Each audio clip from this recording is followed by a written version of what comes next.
welcome back to another episode of Dermal Debunking.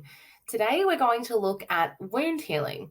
Now, you've probably all heard someone say, oh, don't worry, just let it dry out, it'll heal faster.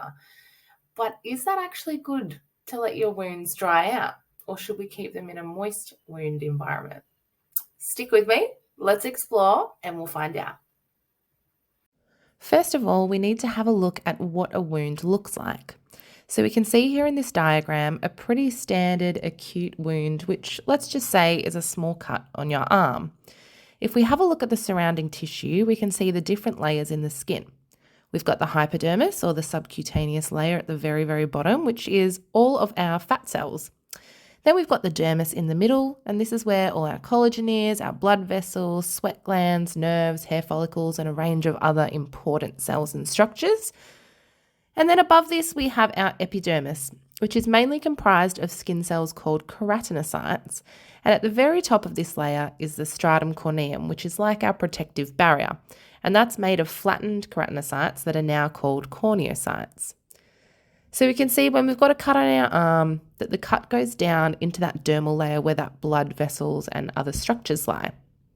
So what happens after we get the cut? Well, there's a cascade of processes that occur called the phases of wound healing. So let me give you a little basic rundown of these phases. So firstly, we have hemostasis. And this is where a clot is formed to stop the blood flow so that we don't just keep bleeding everywhere. Next, we've got inflammation, which is what we can see and feel as pain, swelling, heat, and redness. And during the inflammatory phase, a wide range of cells are signaled to come to the wound site to help clean it up and remove the damaged cells and debris. The proliferative phase is when we start to create new cells to fill from the base of the wound, and the wound begins to close.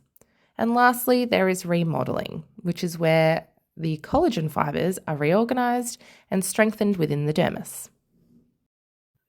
Now, all of these phases do tend to overlap a little bit, but naturally a wound should progress through them without a lot of trouble.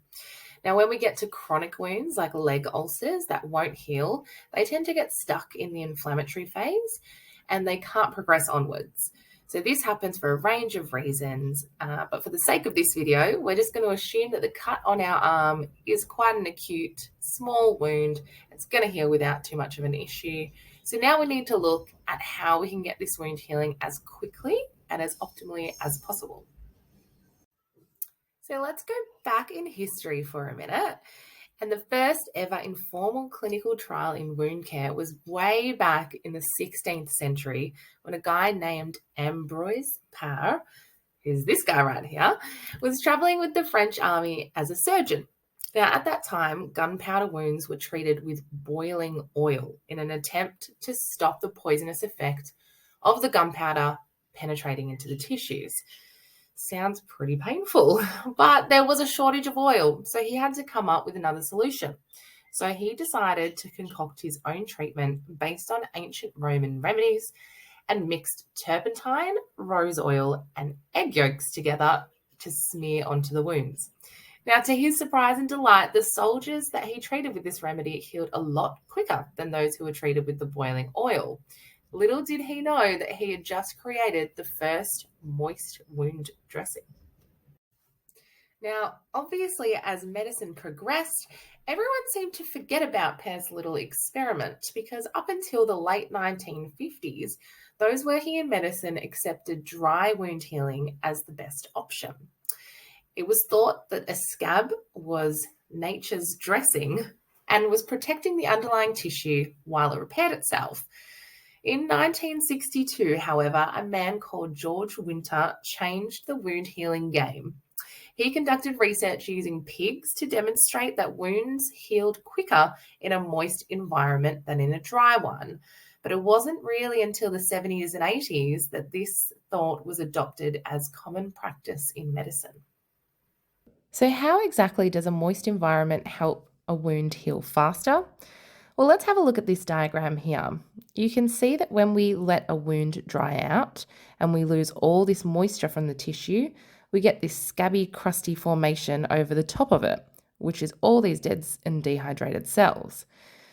Now, the healthy cells on either side of the wound want to proliferate and migrate inwards to help heal the wound, but they can't do it without moisture and with that scab thing in the way. And many of the enzymes and signaling cascades that initiate wound healing responses require water or hydration to do so. So, this means that it takes a lot longer for new cells to be made to fill in the wound. And what new cells are made are going to be a little bit dodgy and a little bit disorganized. And this can often result in a bigger scar formation.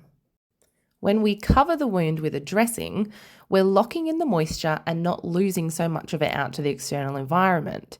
So, by keeping the wound moist, the cells can move freely and proliferate as needed to heal the wound.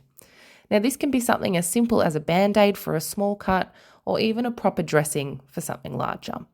Now, obviously, we don't want the wound environment to become too wet, otherwise, the surrounding tissue can become macerated, and then this can impair the wound healing response.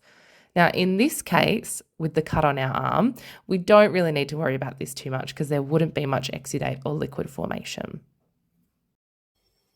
So, there you have it. Don't let those wounds dry out. Help your body to help itself heal by keeping those cuts covered and keeping your wounds in a moist environment. So, consider this dermal myth debunked.